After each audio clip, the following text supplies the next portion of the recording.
આજે હું તમારી સાથે યુએસ વિઝા વિશે વાત કરવાની છું, જેનામાં ઘણા બધા લોકો ગભરાતા હોય છે કે યુએસ વિઝામાં કેવી રીતે તૈયારી કરવાની હોય છે. તો જેવી રીતે મને ખબર પડી છે એ વસ્તુ હું તમારી સાથે શેર કરું છું.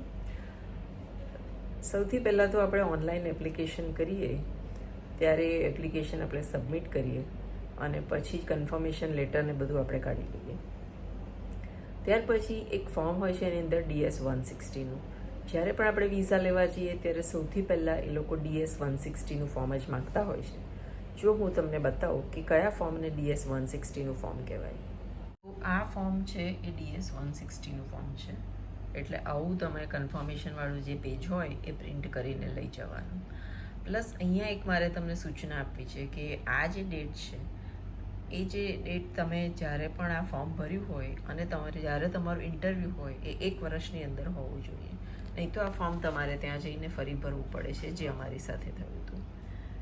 તો સૌથી પહેલાં જે આ ફોર્મ હોય છે DS-160, એનાથી તમારું બાયોમેટ્રિક થાય છે, એટલે કે તમારું ફિંગરપ્રિન્ટ લેવાય છે અને તમારો ફોટોગ્રાફ લેવાય છે. એના પછી ઇન્ટરવ્યૂનો પ્રોસેસ હોય છે, જો એ બીજે કે ત્રીજે દિવસે હોય છે.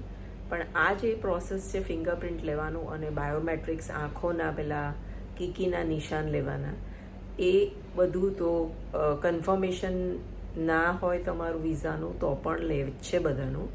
એનાથી વિઝા મળી ગયા ના કહેવાય. તો આ પહેલો પ્રોસેસ છે. વિઝા મળવા માટે કયા કયા કાગળિયા જોઈએ છે એ પણ હું તમને નેક્સ્ટ વિડીયોમાં બતાવીશ.